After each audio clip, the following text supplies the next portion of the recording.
Bonsoir à toutes et à tous. Je vois qu'on vient de viser la Lune, donc c'est une transition parfaite. Je suis Stéphane Israël, je préside Arianespace et pardonnez-moi, je vais vous parler de conquête spatiale. Alors la conquête, ça peut être beaucoup de choses différentes. La conquête du pouvoir, et c'est une année électorale dans laquelle nous allons rentrer, et vous savez que beaucoup ont disserté la conquête du pouvoir, l'exercice du pouvoir, les conquêtes sociales qui sont au cœur de l'activité des grandes sociétés démocratiques. Vous vous souvenez du slogan du Front populaire, la paix, le pain, la liberté. Les conquêtes scientifiques, et on en a beaucoup parlé ici dans ce milieu d'entrepreneurs, la conquête amoureuse aussi. Et puis la conquête, c'est parfois aussi la guerre. Les conquistadors en quête du nouveau monde, la conquête de l'Ouest américain, les conquêtes napoléoniennes. Et c'est là où il y a une certaine ambivalence du mot « conquête ». Il y a beaucoup de choses positives, mais il y a des choses qui le sont moins.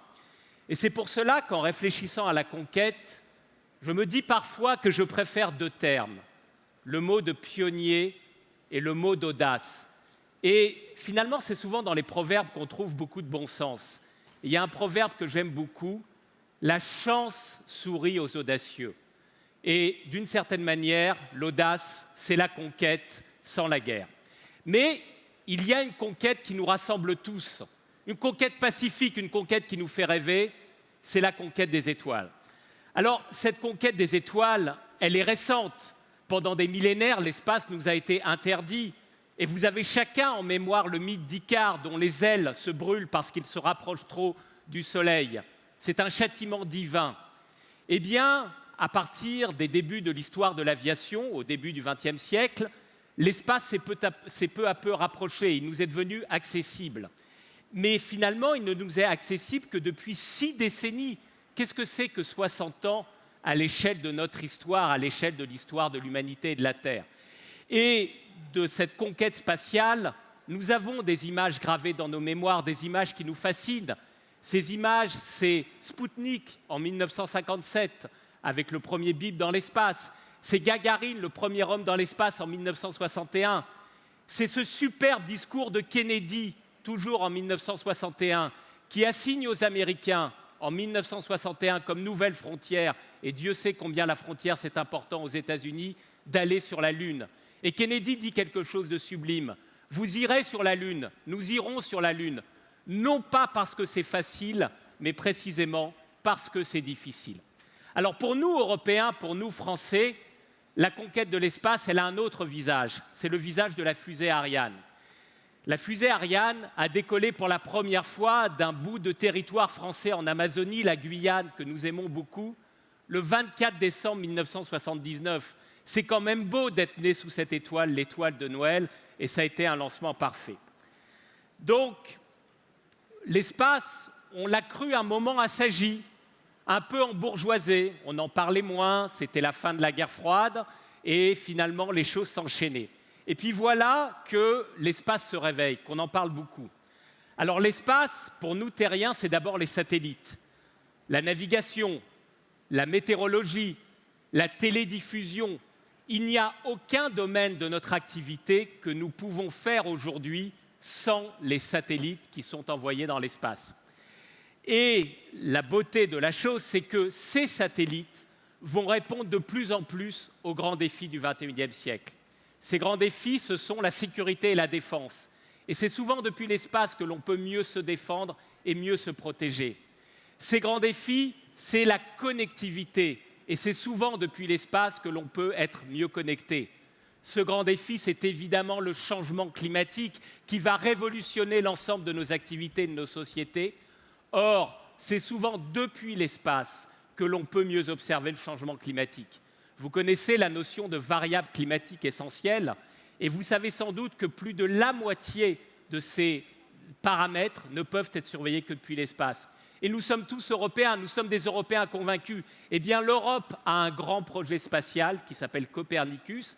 Les satellites de ce grand projet spatial sont merveilleusement nommés. Ils s'appellent les Sentinelles et ce sont de véritables vigies pour mieux connaître et mieux protéger notre environnement. L'espace nous fascine parce que c'est l'espace, mais souvent l'espace nous ramène vers la Terre. Et quand vous parlez à des astronautes, quand vous parlez à Thomas Pesquet, la première chose qu'ils vous disent, c'est qu'ils sont hypnotisés par la Terre. Et depuis l'ISS, vous avez tous vu les photos de Thomas, vous voyez qu'en réalité, il y a cette attraction pour la Terre et que c'est depuis l'espace que l'on prend conscience de la fragilité infinie de la Terre, ce point bleu pâle qui est perdu dans l'infini et que nous devons tous préserver. Alors l'espace, ce sont aussi des nouveaux acteurs, et vous les avez tous à l'esprit. Ils sont souvent issus de la côte ouest des États-Unis. Ils ont apporté dans le monde spatial les techniques du digital, ces espèces de mises à jour permanentes, cette accélération, et ils bousculent les Européens. Et là, je crois qu'il faut dire les choses nettement. Si cela permet d'abaisser les coûts d'accès à l'espace, d'accélérer l'innovation, tant mieux. Mais attention, n'exportons pas vers notre banlieue proche, l'orbite basse de la Terre, qui est située à quelques centaines de kilomètres, les fautes que nous avons commises sur Terre.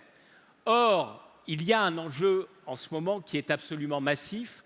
Nous allons, toute la communauté spatiale, déployer de plus en plus de satellites pour connecter l'ensemble de l'humanité. C'est un merveilleux défi et nous allons le relever tous ensemble, les constructeurs de satellites, les opérateurs de satellites et naturellement les fusées.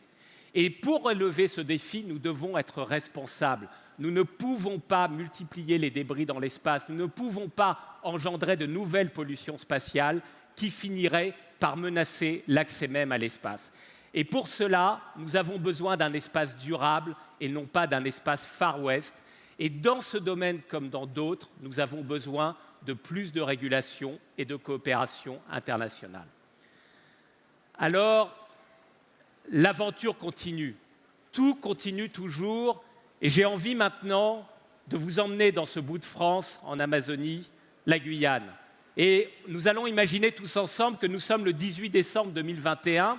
Et il se trouve que le 18 décembre 2021, c'est demain, la fusée Ariane 5 va emporter le télescope spatial le plus puissant jamais conçu par l'homme. Ce télescope, il s'appelle James Webb et il va être 100 fois plus puissant qu'un télescope qui est aujourd'hui dans l'espace qui s'appelle Hubble.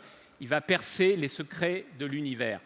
Et je trouve que c'est un merveilleux symbole que ce soit une fusée européenne qui ait l'honneur, le privilège d'embarquer le projet spatial américain le plus ambitieux de la décennie.